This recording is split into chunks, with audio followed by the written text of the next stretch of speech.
Today we are doing the right and left leaning increases using yarnovers. You can see on our little swatch, we have a center column, that's our center stitch, and then we have our directional increases coming off that center stitch.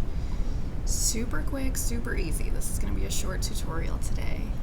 Next week I'm going to be showing you guys how to do these yarn over increases in color work, so it's going to be a little bit longer, so we're going to take it easy today.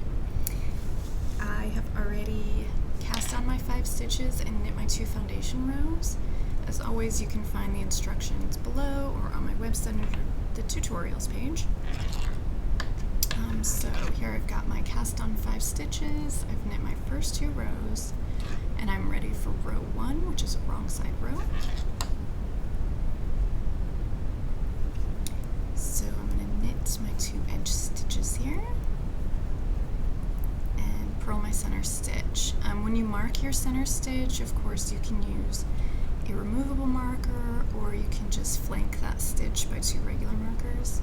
I don't usually mark mine just because I know where to find it, but if this is your first go, I would recommend definitely marking it. So now we're on row 2. I'm going to knit to my center stitch, and I'm going to do a backward yarn over. So if you are unfamiliar with a backward yarn over, our regular yarn overs go from the front to the back over the needle. A backward yarn over, we go from the back to the front over the needle.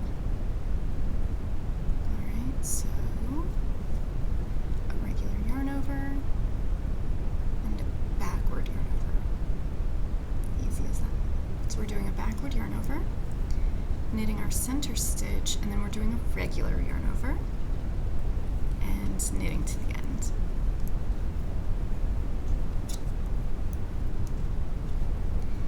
So now for row 3, the way it's written is knit 2, purl 1 through the back, and purl 2, knit 2. You might be wondering how that's going to work with 2 yarn overs here. So what we're going to do is we're going to knit our 2 edge stitches. This yarn over was our regular yarn over. So we need to purl this one through the back to close that yarn over. Okay, so here's a regular yarn over. We're purling through the back loop. And then we're purling our center stitch.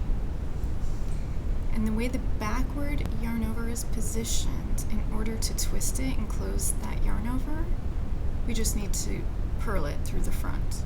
So just a regular purl. And then knit 2.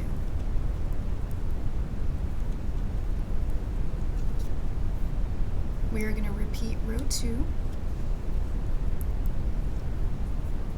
knitting to our center stitch, backward yarn over, knitting our center stitch, a regular yarn over, and knitting to the end.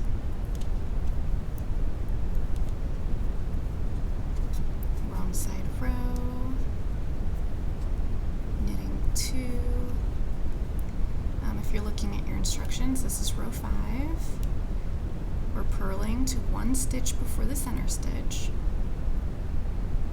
There's our regular yarn over from the previous row. We are purling it through the back loop to close the yarn over. Purling our center stitch. There's our backward yarn over. We're purling through the front of our backward yarn over to close it, and then purling to the last 2 stitches, knitting 2.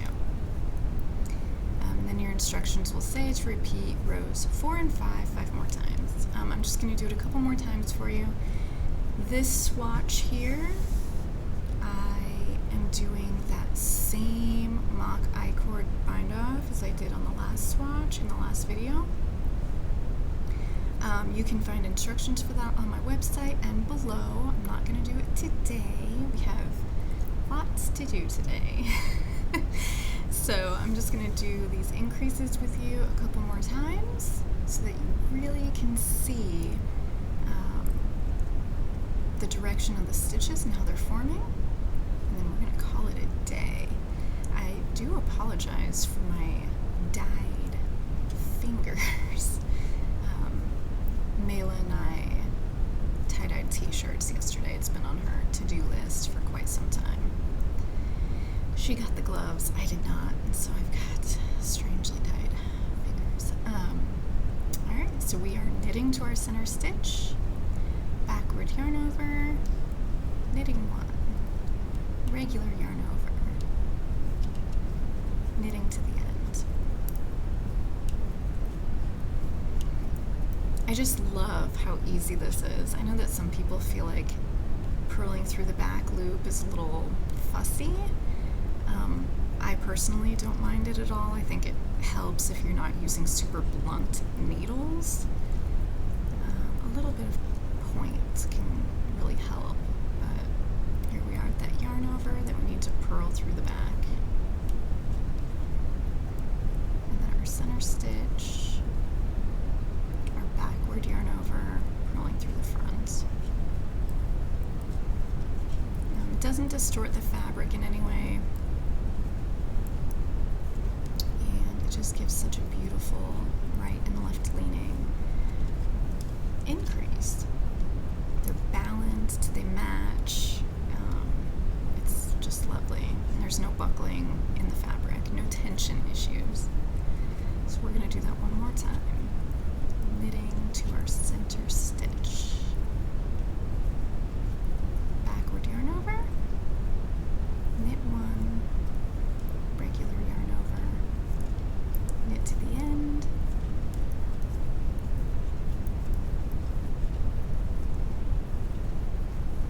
and our wrong side row, knitting our 2 edge stitches,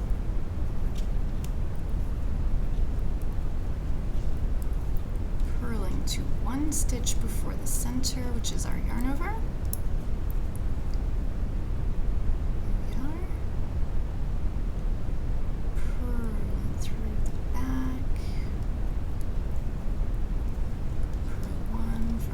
Stitch, and there's our backward yarn over, purling through the front, purling to our last 2 stitches, knit 2, and that's all there is to it. It's so easy. I love it. Let's see if we can see it. Zoom in.